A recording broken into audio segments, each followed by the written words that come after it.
Bonjour à tous et bienvenue dans cette nouvelle vidéo. Aujourd'hui, je vais vous parler d'un sujet qui nous concerne tous, à peu près, on est tous passés par là à un moment donné, c'est le sujet de l'alignement. Donc, j'ai connu, je vais l'expliquer comme ça, 3 principaux burn-out sociaux dans ma vie, et j'ai essayé de comprendre pourquoi. Enfin, j'ai pas essayé de comprendre, en fait, finalement, cette réflexion, cette compréhension est venue à moi directement. En fait, quand j'étais jeune, quand j'étais petit, déjà à l'école, à l'école primaire, je me demandais qu'est-ce que je foutais là. Et vraiment, hein, c'est-à-dire que je me demandais qu'est-ce que je foutais là. Mais il y a plusieurs étapes avant de me rendre compte que cette question arrivait, qui était présente, bien entendu. Déjà, l'inconfort, l'inadéquation avec ce que font tes camarades, ou ce que disent tes camarades, ou ce que sont tes camarades. Le système dans lequel tu dois te conformer, opérer, te déplacer, en rang, 2 par 2, dans les couloirs, avec le petit cartable rose, orange ou bleu qu'on t'impose de porter. En fait, c'est plein de petites choses qui t'amènent à te poser la question mais qu'est-ce que je fais là? Et après, là, je vous raconte ça des décennies plus tard, mais on pourrait se dire, mais est-ce que tout le monde se pose cette question-là étant enfant? Est-ce qu'on est le seul? Est-ce que... Et en fait, non. Heureusement, je comprends aujourd'hui que je ne suis pas le seul, que je n'ai pas été le seul. Et en fait, tout ça pour vous dire que je vous parle ici de mon premier burn-out social. En fait, c'est le moment où, bizarrement, tout ce que tu dois faire pour correspondre au monde dans lequel tu es ne te convient pas, et t'as beau redoubler d'efforts, faire ce qu'il faut pour essayer de t'adapter, forcer, interagir avec l'autre, avec les autres, avec tes camarades, pour pouvoir trouver ta place, d'une certaine manière, et tu y arrives pas. Et tu tombes malade, et t'as des rhinites, et tu es fatigué, et t'as des problèmes de concentration, et bon, il y a d'autres facteurs, vous connaissez le facteur principal qui a déclenché aussi une certaine pathologie chez moi, mais ça en fait partie.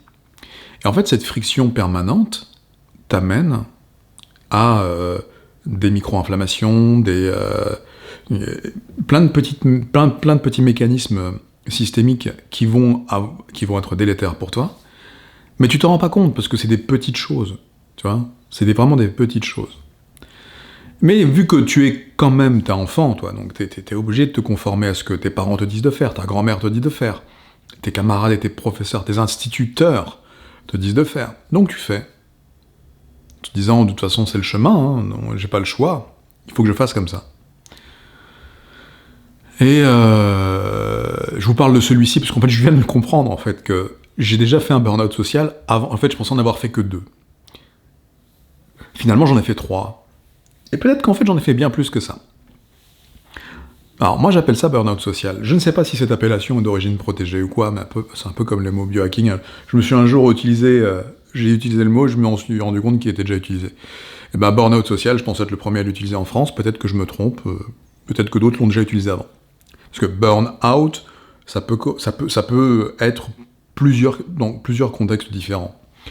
Moi, j'ai vraiment dit burn-out social, c'est parce que dans ma configuration actuelle, c'est comme ça que je l'ai vécu. D'ailleurs, récemment, j'ai une amie, quand je lui ai dit, une amie très proche, quand je lui ai dit, là, j'ai refait un burn-out social, là, très récemment, et je viens de comprendre, en fait, que c'est pas la première fois. Et elle m'a regardé, elle m'a dit, mais tu fréquentes personne? Je lui ai dit, quand t'as dit personne, c'est-à-dire qu'il y a quasiment personne. Je lui ai dit oui. Et ben, malgré le peu de personnes avec qui je suis en interaction sociale, ça a suffi à me faire comprendre à quel point je suis pas à ma place. Et que c'est pas en accord avec moi. Même le peu d'efforts, le peu d'interaction sociale que j'essaye d'avoir au travers de la vie réelle, ou des réseaux sociaux, ou de certains médias internet, je suis pas en adéquation. Ça veut pas dire que j'ai un problème psychologique à résoudre. Après, d'autres diront, les psychologues ont toujours trouvé un problème psychologique profond à résoudre chez ceux qui sont simplement pas à leur place, mais si tu t'es vraiment pas à ta place, et que t'en es conscient, et que t'en prends conscience, je veux dire, et que tu es lucide, bah, à un moment donné, le mal-être s'installe. Le mal-être s'installe, et là on est en train de parler de mon 3e ou dernier burn-out social actuel, mais après mon enfance, il y en a eu un autre. Après avoir fréquenté la médecine. Parce que, pour rappel, je suis tombé malade à 19 ans. En fait, je suis tombé malade avant, mais la vraie pathologie a commencé à manifester ces grosses croûtes, on va dire, à 19 ans, et puis après, bon, ça a été la descente aux enfers. Et donc, j'ai dû, à un moment donné, perdre mon travail, parce que c'est comme ça que ça s'est passé, et puis fréquenter la médecine de manière intensive. La médecine, des médecins, des professeurs de médecine, des pseudo-scientifiques, des laboratoires, des biologistes, tout un tas, des spécialistes aussi, cardiologues, endocrinologues, neurologues, urologues, et tout un tas de disciplines qui devaient, médecins rééducateurs, qui devaient m'amener vers une issue, vers une porte de sortie. Et donc pareil, tu te retrouves dans un système auquel tu dois te conformer, t'adapter, essayer de comprendre les règles, les codes, les messages. Moi, j'avais déjà oublié l'enfance. Hein. Ça fait longtemps qu'on n'y pense plus, parce qu'on grandit avec nos stigmates, nos cicatrices, mais on ne sait pas, en fait, on ne sait plus. C'est juste des marques. Donc on n'y fait plus référence. Et donc là, du coup, je me retrouve avec la médecine à fréquenter, des examens à faire, des analyses de sang, des analyses d'urine, des prélèvements, des biopsies musculaires. Et pareil, on rentre dans le truc et on se dit, bah oui, c'est ça qu'il faut faire, puisque c'est comme ça qu'il faut le faire, pour pouvoir avancer et aller quelque part.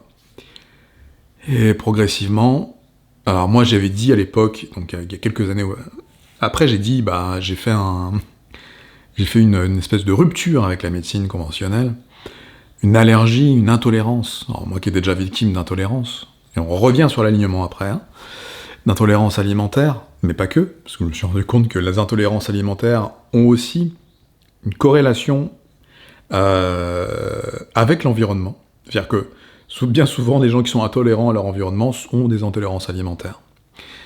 Je l'expliquerai pas dans cette vidéo, parce que ça va être un peu long, mais pour revenir au burn-out social, donc j'ai créé une rupture entre moi et la médecine conventionnelle.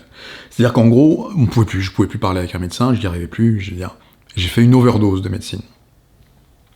C'est d'ailleurs ce qui m'a permis de me retrouver, de me retourner et de me redresser. Je dis pas que la médecine n'est pas utile. Attention, je l'ai toujours dit dans toutes mes vidéos, la médecine de réparation, la médecine d'urgence, la médecine de chirurgie, c'est très bien. Mais là, moi, on cherchait une pathologie chez moi. Moi, je cherchais une amélioration de mon état, et je cherchais sans chercher, parce qu'on m'avait promis, en fait. On m'avait dit, tu vas chercher tel rendez-vous avec tel professeur, tel médecin, et tu vas voir, on va te sauver. Et donc, je suis rentré dans le système, encore une fois. Puis je me suis perdu dans ce système, encore une fois. C'est-à-dire que, j'ai suivi toutes les règles, tous les codes, tous les process, et on me renvoie toujours chez moi en me disant, tout va bien. Vous n'avez rien à faire ici, vos analyses sont parfaites, enfin, à peu de choses près, parce qu'il y avait quand même cette pathologie musculaire. Donc, rentrez chez vous, monsieur, et on se retrouve dans un an. Tout ça, ça m'a foutu en l'air. Et c'est là que je comprends à quel point n'importe qui peut faire un burn-out social ou un burn-out tout court, parce qu'en fait, moi j'étais profondément désaligné avec tout ça. Dès l'enfance, en vrai. C'est-à-dire que dès que tu me mettais dans un groupe, ou dans un groupuscule, dans lequel il fallait que je m'adapte alors qu'il ne me correspondait pas, je souffrais, en fait. Je souffrais véritablement. Pas qu'intellectuellement, je souffrais physiquement, je souffrais de fatigue, je souffrais d'énergie. J'avais plus, en fait. J'avais plus rien à donner. Mais pourtant, je me suis corrompu, et j'utilise le mot corrompu, même s'il n'est pas adapté, vous m'en voudrez pas, je me suis corrompu à essayer tout le temps. J'ai essayé l'école. Ça n'a pas marché, j'étais en rupture, j'ai arrêté l'école à 15 ans, même si c'était pas légal à l'époque, il fallait attendre 16, mais j'ai travaillé à 15 ans, et puis après j'ai signé une demande de je crois que ça s'appelle démission du système éducatif pour pouvoir m'émanciper du système scolaire et commencer à travailler. Ensuite, je suis tombé malade. Vraiment. Et là, je suis rentré dans le clou de la médecine, et j'ai dû démissionner en tant que patient de ce système pour pouvoir me retrouver, me relever la tête et pouvoir vous parler aujourd'hui. Et quand je vous dis la médecine, c'est pas que, hein. La médecine et tout ce que ça englobe. La société, telle qu'elle est conçue, pour qu'on puisse se sentir légitime déjà d'en faire partie et de pouvoir côtoyer la médecine comme je le faisais. Puis j'ai tourné des vidéos. Je me sentais super bien aligné avec ça d'ailleurs. Des vidéos YouTube, j'ai commencé il y a très longtemps. J'étais beaucoup plus jeune, beaucoup plus frais, beaucoup plus musclé. Et malgré ma pathologie. Beaucoup plus souriant aussi. J'avais une plus belle... je m'affichais un peu plus sur les vidéos parce qu'en fait j'étais aligné avec ce que je disais. Aujourd'hui je le suis beaucoup moins, et ça doit se ressentir. Vous sentez dans ma voix qu'elle est un peu retenue, qu'elle est un peu effacée. Et ça, c'est dès que j'appuie sur REC.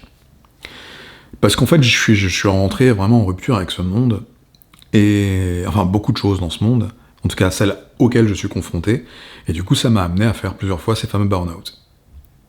Et il faut savoir qu'à chaque fois que j'ai fait un de ces burn-out, le seul moyen de récupérer en énergie, c'est déjà d'en prendre conscience, et de décider de m'échapper de ça. Quand je dis s'échapper, il n'y a rien de péjoratif là-dessus. C'est pas fuir au sens fuir, oh là là, tu fuis. Non, c'est s'échapper pour pouvoir mieux se trouver et mieux comprendre qu'est-ce qui se passe en fait. Vous savez, aujourd'hui, la plupart des gens font un travail qu'ils n'aiment pas. La plupart des gens sont dans des situations familiales qu'ils n'aiment pas. Situations de couple, ou même d'amitié, dans lesquelles ils ne se sentent pas du tout en accord.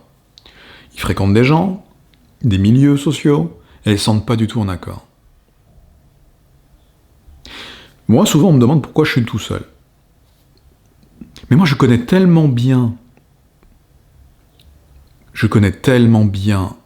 la satisfaction que c'est que de faire des choses avec lesquelles on est aligné, que je ne peux plus revenir en arrière et faire des choses avec lesquelles je ne suis plus, je ne suis pas. Même si là, je vous le dis, je suis moins aligné, mais ça va quand même, faire des vidéos, c'est facile pour moi. Mais je suis moins aligné avec le fait d'appuyer sur REC sur un truc. C'est tout, c'est le simple fait... Je veux dire, je serais filmé à mon insu, je parlerai, il n'y a pas de problème, mais le simple fait d'appuyer sur REC, ça me pose souci maintenant, mais à cause du système dans lequel on est tombé. Il faut savoir que j'ai eu beaucoup de vidéos censurées, j'ai eu beaucoup de vidéos censurées, et j'ai été beaucoup maltraité, je trouve, dans les médias internet, les miens, hein, parce que finalement c'est les miens que je publie, et j'ai été maltraité parce que je suis face à l'incompréhension de l'autre. Et puis surtout qu'il y a des choses qu'il ne faut pas dire. Donc pour revenir au système. Et donc voilà, donc tout ça pour vous encourager à quoi en fait Burnout social 1, Burnout social 2, Burnout social 3. Donc le premier c'était l'enfance, le deuxième c'était la médecine, et le troisième je vais vous expliquer après, mais c'est pour vous dire qu'aujourd'hui, tous autant que vous êtes, si vous êtes en train de regarder cette vidéo, c'est d'ailleurs probablement que vous êtes concerné, c'est qu'il y a quelque chose qui sonne pas. Il y a quelque chose qui sonne pas bon avec vous en ce moment. Vous vous sentez pas bien. Et c'est pas forcément que votre femme ou votre mari qui vous fait chier, c'est vous vous sentez mal, vous vous sentez perdu. Alors peut-être qu'il ou elle vous fait chier aussi, hein, mais vous vous sentez mal, tout ce qui se passe vous heurte au plus profond, au plus haut point, alors que ça n'a pas de sens de sentir cette douleur-là. Pardon. Donc, juste pour vous dire que, ok, ça demande un effort, ok, et surtout qu'on est tiraillé, hein. Des fois on n'est pas aligné avec un truc et on cherche chez l'autre, est-ce que tu crois que je suis sur le bon chemin? Finalement l'autre va vous répondre oui ou non, mais sa réponse sera biaisée parce qu'elle sera en fonction de ce que lui ou elle éprouve ou a vécu. Ce sera pas du tout, objectif en fait. Il faut savoir que quand vous posez la question à quelqu'un, souvent qui sont d'ailleurs pas alignés eux-mêmes, hein, bah, la réponse qu'ils vous donnent sont en fonction de leur biais. Leur biais, qu'ils soient leur biais cognitif, leur biais d'expérience, leur biais de confirmation, c'est en fonction de leur biais. C'est-à-dire que celui qui pensera que votre situation est préférable pour lui, hein, peut-être qu'il vous induira à rester dans cette situation-là. Ou il vous dira d'aller dans une autre. Parce que lui, il a vécu la douleur de celle-ci, ou peut-être qu'il a vécu la douleur de l'autre. Et que, inconsciemment, il vous orientera dans une douleur que vous n'avez pas encore éprouvée, qui est la sienne, et il se dit « Ah, tu devrais passer par là, toi. » Vous voyez à quel point on peut se faire avoir par la vie des autres. La plupart des personnes âgées avec qui j'ai discuté le réalisent à 84 ans. Je vous dis 84 ans parce que c'est toujours le même âge. Je fais pas exprès. Hein. J'ai déjà fait une vidéo là-dessus, où à chaque fois que je discutais avec une personne âgée, qu'elle soit sortie d'EHPAD ou pas, qu'elle soit rentrée en EHPAD ou pas, c'est pas longtemps avant leur décès d'ailleurs, et ben c'est la réflexion qu'elles ont, c'est ça. Enfin, elles disent pas tout, hein. Elles disent pas tout, et je dirais pas tout ici, mais c'est-à-dire qu'en gros, elles comprennent, à 84 ans, à quel point elles ont marché à côté de leur vie, en étant persuadées qu'elles marchaient dans leur propre vie. Et elles l'ont fait par suggestion de l'autre. Souvent. Souvent, mais pas que, mais souvent. Par suggestion. C'est comme ça, en fait, qu'il faut le faire. T'as raison, t'es sur le bon chemin. Mais attends, en effet, tu devrais le quitter, aller avec celui-ci, puisque l'autre te fait trop de montagnes russes émotionnelles. Les émotions, c'est que des montagnes russes, hein, de toute façon. Donc, je veux dire, vous êtes obligés, surtout vous, les femmes, vous êtes obligés de passer par là. Je veux dire, c'est pas parce qu'à un moment donné, vous êtes dans des montagnes russes émotionnelles qu'il faut tout remettre en cause également. C'est-à-dire, il y a des choses qui sont logiques à vivre, surtout en tant qu'être humain, en tant qu'espèce vivante, et c'est logique. Et puis le cerveau humain a besoin de ces chimies-là pour fonctionner. C'est-à-dire que sans ça, vous mourrez en fait, vous vous éteignez. Il ne faut pas rentrer dans le toxique extrême, bien entendu, mais les émotions sont utiles au bon fonctionnement de l'organisme en fait. Les bonnes émotions, les mauvaises aussi, mais je veux dire, c'est une question d'équilibre. Donc, tout ça pour dire que n'attendez pas 84 ans pour vous rendre compte que vous marchez à côté de votre vie. Vous pouvez dès aujourd'hui, dès maintenant, prendre un peu de recul, prendre un peu de hauteur. Pas forcément demander l'avis à votre voisin, à votre ami, à votre tante, à votre mère, à votre papa. Encore une fois, ce sont des gens, soit qui seront dans un contexte générationnel différent, donc ils vont vous donner leur avis en fonction des biais qu'ils rencontrent et qu'ils ont rencontrés, soit ils vivent dans une configuration ou une sphère de vie complètement différente de la vôtre, avec des compréhensions différentes de la vôtre, et qu'ils vont vous amener quelque chose qui va finir par vous donner le sentiment qu'il faut que vous vous aligniez à quelque chose qui leur corresponde à eux. Alors que c'est pas ce que vous recherchez. Vous voulez savoir qu'est-ce qui vous correspond à vous. Si vous vous sentez bien dans les bras de quelqu'un, et que vous pouvez pas faire autrement, vous vous sentez bien dans ces bras-là, pourquoi écouter Noémie et décider d'aller ailleurs? Alors que c'était pas ça le problème. Pourquoi écouter votre tante et décider d'aller ailleurs? Vous retrouverez pas le même confort. Ça se trouve, vous retrouverez quelque chose de peut-être sympathique sur d'autres aspects, mais quand vous vous mettrez dans les bras de cette nouvelle personne, vous vous direz « Putain, je me sens pas bien. Je me sens inconfortable. » Et là, vous allez chercher le désalignement, alors que vous étiez plus ou moins aligné dans une situation. Dans une situation, hein, ok, dans une sphère de cette situation. Parce que vous pouvez très bien avoir quelqu'un dans votre vie avec qui vous êtes bien dans ses bras, vous êtes bien quand vous partagez des moments, vous êtes bien... Et puis il y a des moments où c'est moins confortable, mais c'est parce que vous n'êtes pas complètement aligné avec une conversation, avec un sujet. Mais c'est pas grave, ça. Ça, c'est pas grave. Vous avez le droit de ne pas être aligné avec un détail, ou deux, ou trois, ou quatre. C'est pas grave, ça. Ce qui est grave, c'est de ne plus être du tout aligné avec son propre soi intérieur. Et quand vous êtes bien dans les bras de quelqu'un et que vous le partagez et que tout le monde est content, là vous êtes bien, vous êtes aligné. Même si vous détestez l'entendre éternuer le matin. Ah ouais, je suis pas aligné avec cette situation, il éternue, ça m'énerve. Non, bah il éternue, ça peut énerver n'importe qui. Mais si vous êtes bien dans ses bras, restez dans ses bras. C'est pas forcément toxique.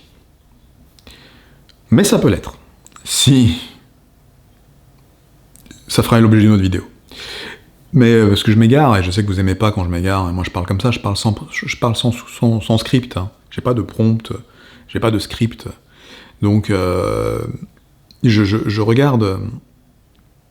Là, je regarde ce que je vous raconte et je vous dis, en fait, que malheureusement, la grande majorité d'entre vous écoutez les autres pour savoir comment être aligné dans leur vie. Le seul moyen de le savoir, c'est vous. Vous êtes votre principal indicateur. Vous êtes votre principal indicateur. Vous êtes bien dans ses bras, vous êtes bien dans ses bras. Vous êtes mal dans ses bras, vous souffrez dans ses bras, vous êtes inconfortable au possible dans ses bras. Oui, barrez-vous. Ok, parce que être dans les bras de quelqu'un, c'est quand même beaucoup plus profond qu'un éternuement. Ok, un éternuement, bon. D'accord. De toute façon, votre corps vous le dira et établira des nuances entre ce qui est vraiment préjudiciable profondément pour votre cartographie intérieure et ce qui est, bon, ok, ça va, je peux faire un effort. C'est une histoire de consensus, en fait. Et d'ailleurs, la relation humaine entre l'un et l'autre, c'est toujours une histoire de consensus. Vous pourrez jamais être parfaitement en accord, et même si moi, je pense que c'est possible, hein, mais c'est très rare. Moi, je l'ai vécu, là, récemment. Mais vous pourrez difficilement être parfaitement en accord avec quelqu'un, surtout si bien d'une autre sphère de vie que la vôtre. Il a été éduqué par un autre système. Il a des origines ethniques différentes. C'est un homme et vous êtes une femme. Bon, ça va faire que de toute façon, il y aura des schémas de pensée, des schémas de compréhension et des schémas d'acceptation différents. Et en plus, j'exclus de là la dimension émotionnelle. Les hommes n'éprouvent pas de la même façon les émotions que les femmes. En tout cas, moi, c'est certain que je suis très loin du compte. Après, il y a des hommes, c'est une question d'énergie aussi, hein, mais il y a des hommes plus masculins que d'autres. Enfin, bon. Et vous prenez une femme très féminine et un homme très masculin, c'est difficile. Mais il y aura quelque chose de complémentaire, il y aura un consensus, il y aura des choses qui vont être appréciées, il y aura ce que l'homme pourra faire et pas la femme, et il y aura ce que la femme pourra faire et pas l'homme, ce que lui ou l'un ou l'autre peut encaisser et pas l'autre, et pas l'un. Tout ça, ça fait partie d'un équilibre qu'on cherche en fait en permanence. Le résultat d'un équilibre, c'est une recherche d'équilibre. Tu vois, il n'y a rien d'équilibré qui reste figé en fait. C'est du mouvement perpétuel. Ok ? C'est pour ça que quand on n'est pas aligné à quelque chose quand on est enfant, il faut bouger. Et d'ailleurs, c'est ce qu'on fait, on le fait plus facilement quand on est gosse. Mais on bouge, on sort de quelque chose, on va vers autre chose. Ok ? Et on est en recherche d'équilibre, c'est ce qui crée notre équilibre intérieur. L'alimentation, dont je parle très souvent, c'est à peu près pareil. C'est-à-dire, notre système ne peut pas être équilibré en permanence sans effort, sans mouvement. Tu comprends ? Il y aura toujours quelque chose à mettre dedans pour que quelque chose ressorte. Il y aura toujours quelque chose à créer pour détruire autre chose. Ou détruire pour créer autre chose. Là, je parle du catabolisme musculaire, par exemple. Que je connais très bien. C'est un sujet que je connais très bien, puisque je le vis encore, de manière non logique, mais c'est pas grave. Et en fait, tout ça, les inflammations sont utiles dans l'organisme, pour le fonctionnement de l'organisme et pour le fait de lutter contre une anomalie, mais l'inflammation perpétuelle, donc figée, entre guillemets, chronique, elle est délétère. Il faut des moments d'inflammation et de non-inflammation, ok ?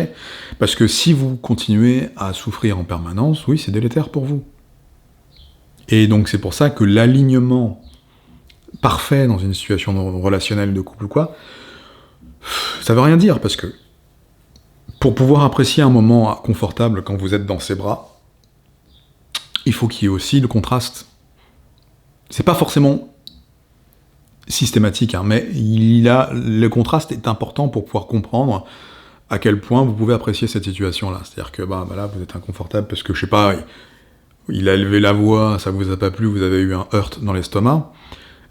Bon, finir dans ses bras, et il n'y a rien de malsain là-dedans, ça va être votre moment de réconfort et ça va vous faire du bien. Peut-être que même des fois, inconsciemment, c'est ce que vous allez chercher. C'est-à-dire que vous allez le provoquer sur un truc qui n'a pas lieu d'être, et en fait, tout ça pour retrouver quoi? Ce moment de confort, ce moment de joie, ce moment de paix, que vous allez retrouver en posant votre tête entre son pectoral et son épaule. Parce que vous avez besoin de ça. Et encore une fois, là, j'exclus les émotions, j'exclus même la question de l'ocytocine, et de tous les facteurs chimiques que ça peut provoquer, parce qu'on sait très bien que les corps humains, quand on les... Une étreinte, par exemple, va créer beaucoup de choses dans l'organisme, et c'est peut être très intéressant. Donc, la question du burn-out social. Je vous ai entremêlé un tas de conversations à la con, là. En même temps, c'est pas grave. Je sais très bien que il y en a qui vont s'agacer, d'autres vont apprécier parce qu'ils vont se sentir concernés, et l'idée, c'est de retenir cela. Mais c'est que si tu te sens pas à ta place, change. Si tu te sens vraiment inconfortable, change. Quand ta chaise est branlante et qu'elle est cassée, et que la mousse dessus s'est écrasée, et que quand tu t'assieds dessus, t'as mal. Systématiquement, depuis... C'est lourd à porter, tu vois, parce que tu peux plus manger correctement, tu peux plus t'alimenter correctement à cause de cette douleur que cette chaise t'inflige. Bah change. J'ai pris un truc bateau, change de chaise. Achète une chaise plus confortable sur laquelle tu vas pouvoir t'asseoir et manger confortablement. T'alimenter confortablement. Attends pas tes 84 ans pour te rendre compte que la chaise sur laquelle t'es assise depuis toutes ces années était véritablement, profondément inconfortable. Alors que c'était un confort, c'était une chaise. Pour t'asseoir et manger. Mais cette chaise était profondément inconfortable. Vous savez, c'est un peu comme ces coachs business qui disent pour pouvoir... Ah oui, c'est pour pouvoir déclencher quelque chose dans la tête de leurs prospects, c'est... en gros, vous êtes assis sur une chaise, aussi confortable soit-elle, en gros... tant qu'elle est confortable, vous ne levez pas, même si elle peut être douloureuse. Ben, il y en a qui disent brûle ta chaise. Brûle ta chaise. Oui, en effet, ça va t'obliger à te lever. Et à faire autre chose. Et éventuellement en racheter une autre. Et voilà, brûle ta chaise. C'est un peu pareil. Si je vous parle d'alignement, c'est brûler votre chaise. Si vous la supportez pas. Si vraiment vous la supportez pas. Ok ? C'est important que vous compreniez que votre vie est courte. Ces femmes, c'est toujours des femmes qui me racontent ça, mais à 84 ans, elles réalisent en fait un truc. Elles me disent « Ah putain ». Rien que ce « Ah putain », ça veut tout dire en fait. C'est genre une révélation, quoi. Et je pense qu'on est... Aujourd'hui, on est dans une époque un peu à la fois difficile, à la fois facile, ça va dépendre de où on se place, mais ces difficultés qu'on rencontre aujourd'hui par rapport à l'alignement perso, je trouve elles ont des conséquences beaucoup plus dramatiques sur la psyché humaine qu'avant. Avant l'époque, en tout cas, de nos parents, de nos arrière-grands-parents, que je ne connais pas, parce que je suis jeune, encore, malgré les poils blancs. Mais aujourd'hui, avec les réseaux sociaux, avec tout le monde un peu... Enfin, tout est devenu un peu trop facile d'accès et trop facile à... comment dire ? Conclure. C'est-à-dire qu'en gros, tout le monde pense avoir une raison d'avoir une réponse pour quelqu'un d'autre, alors qu'il l'a même pas pour soi, pour lui. C'est-à-dire qu'en gros, je vous le dis, parce que moi je le vois, il y a des femmes qui connaissent ce déboire-là en ce moment, elles me posent des questions. Je réponds ce que je sais que je dois répondre, mais je cherche pas à induire les gens en erreur. Et j'ai conscience de ça. Et il y a plein de femmes qui donnent leur avis en induisant presque consciemment en erreur la personne. Elles sont je dis presque consciemment, parce que je pense que globalement elles sont inconscientes, mais... Enfin, elles font de manière inconsciente, mais elles le font. Elles vont dire des trucs qui vont pas du tout être adaptés à ce que la personne, là, ici présente, aurait besoin d'entendre. Enfin, quand je dis aurait besoin d'entendre, pas au sens où j'ai besoin d'entendre ça. Non, aurait besoin pragmatiquement d'entendre si vraiment elle devait recevoir un indice d'un avis extérieur. Mais en vrai, moi, je te dis, si on me pose la question, mais en fait, cherche en toi. Et encore une fois, je reviens à l'alimentation. Quand vous mettez en place le protocole alimentaire que j'ai créé, par exemple, souvent on me dit oui, mais après, au bout des 3 mois, mais comment on fait pour savoir ce qu'on doit manger? Mais en fait, je dis simplement, ton corps sait. Exclus les études génétiques, les études scientifiques sur la génétique, exclus tout ce que tu peux imaginer, croire, comprendre sur la nutrition, la diététique, la naturopathie ou quoi qu'est-ce. Juste, quand tu fais ce processus du reset, du grand reset, ton corps sait. Et il sait pour tout, il sait pas que pour la bouffe, hein, il sait pour tout. L'environnement, les gens, les partenaires sexuels, les partenaires, la vie, le lieu, ok? Il sait tout. C'est juste qu'on a oublié. Depuis l'enfance.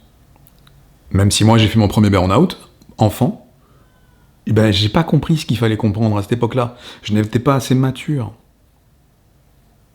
Mais en fait, les signaux étaient simples. Mon corps me disait, c'est pas pour toi, c'est pas pour toi, c'est pas pour toi, c'est pas pour toi. Qu'est-ce que tu fous là? Et j'avais rien compris, moi. Parce que j'étais sous l'autorité de quelque chose, sous l'autorité d'une institution, sous l'autorité de mes parents et de ma tante. Bon. Et en fait, aujourd'hui, mais quand tu sais tout ça, quand t'as pris un peu de hauteur et que tu sais tout ça, après mon protocole alimentaire, t'as passé 3 mois à éviter tout ce qui était potentiellement toxique. J'ai bien dit tout ce qui était potentiellement toxique. Ton corps le comprend, l'assimile, et se dit « mais oui, merci ». Et quand tu me dis « oui, mais comment on va faire pour manger après, par quoi, comment on commence ?» Ton corps sait. Et il n'y a pas d'études scientifiques pour te dire ça. Ton corps sait. Ton corps saura. Tu sauras exactement quoi mettre dans ta bouche et à quel moment. Sans avoir à regarder un tableau scientifique, sans avoir à regarder le génome de je sais pas qui, de je sais pas quoi, ton arbre généalogique, t'auras pas besoin de ça, t'auras pas besoin de vérifier si dans ta famille il y avait des carnivores ou des végétaliens, t'auras pas besoin de le vérifier. T'auras juste à faire ce que ton corps te suggère de faire. Mais là, du coup, il te le suggérera sans les erreurs programmées de ton enfance. T'as compris?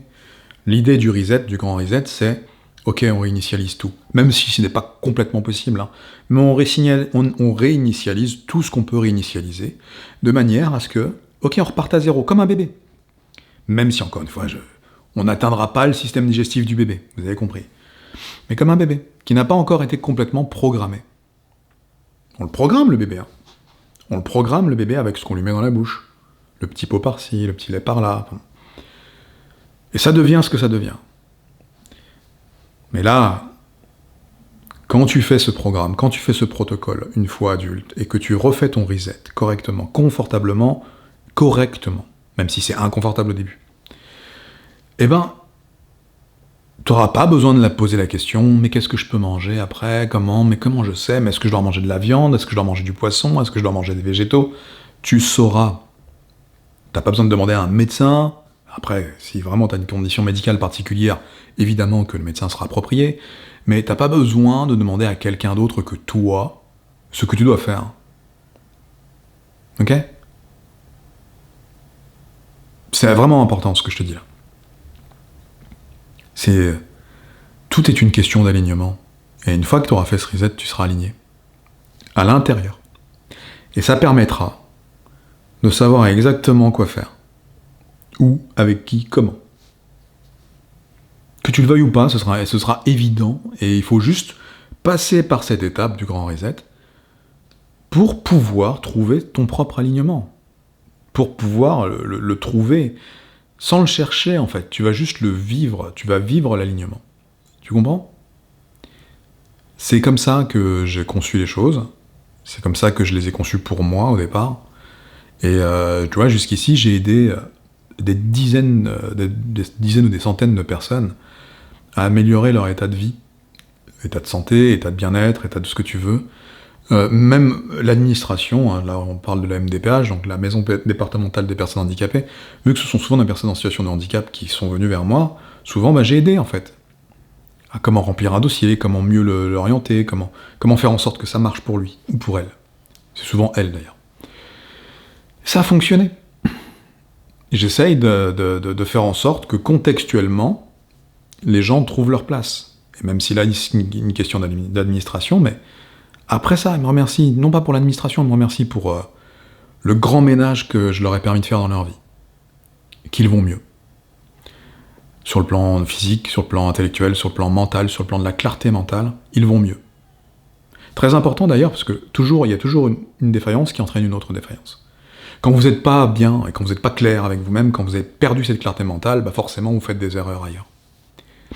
Et donc du coup, bah, c'est ce que permet le reset. C'est de permettre aussi de retrouver en clarté. Et si tout était une question d'alignement en vrai? Si tous les malheurs du monde, et si beaucoup des maladies d'ailleurs, qui surgissent là, étaient une question, en réalité, n'était pas une question d'alignement. Je pense que quand on est parfaitement aligné avec ce qu'on est, on n'a pas lieu, avec ce qu'on est, avec avec son soi, et avec son environnement quand même, on n'a pas lieu de déclencher une maladie. Ou une pathologie lourde. Si tu prends un poisson d'eau douce et que tu le sors de son environnement et que tu le fous dans une eau salée, je sais pas combien de temps il va durer. Parce que c'est pas son environnement, c'est probablement toxique pour lui, pourtant ça reste de l'eau, mais ça lui convient pas à son état intérieur. Voilà. C'était la première partie de cette explication sur mon burn-out social, enfin mes burn-out sociaux, pour vous expliquer à quel point vous n'avez pas besoin de fréquenter beaucoup de monde pour pouvoir faire un burn-out social. La vérité, elle est là. Et c'est pas un problème psychologique, même si les psychologues le verront comme tel. Les psychologues le verront comme tel parce qu'eux, ils sont dans une autre démarche. Ils sont dans une démarche de vous conformer à ce qu'est le système actuel dans lequel eux, ils ont fait leurs études de psychologie. Mais allez dans la nature et vous trouverez un autre type de chemin, un autre type de contexte. Et parlez avec des gens qui vous ressemblent. Ça sera intéressant pour vous, plus que de chercher à ressembler à des gens qui vous parlent. Voilà, j'espère que vous avez apprécié cette vidéo. Je sais que je suis parti dans tous les sens. Je l'ai créé là, sur le vif, en sortant de la douche. Donc ne m'en voulez pas, mais n'hésitez pas à me dire ce que vous en pensez, si vous êtes concerné par ce besoin d'alignement en commentaire, parce que toute ma démarche est là, ça fait des années que je fais ça. J'aide les gens à trouver leur chemin. Et j'ai toujours fait, parce qu'en fait, pourquoi je l'ai fait? Mais parce que je l'ai vécu. Et au-delà de la maladie musculaire, au-delà de la maladie neurodégénérative, et au-delà du post-orgasmic illness syndrome, le syndrome de malaise post-orgasmique, c'est pareil, c'est toujours, si vous cherchez un peu, au-delà des intolérances alimentaires, au-delà des intolérances environnementaux, et si ce n'était tout simplement pas qu'une question d'alignement. Voilà, je vous embrasse, je vous dis à très bientôt, et prenez soin de vous, et merci pour votre tolérance face à cette vidéo qui part un peu dans tous les sens, je l'admets. À très bientôt les amis, prenez soin de vous, ciao ciao.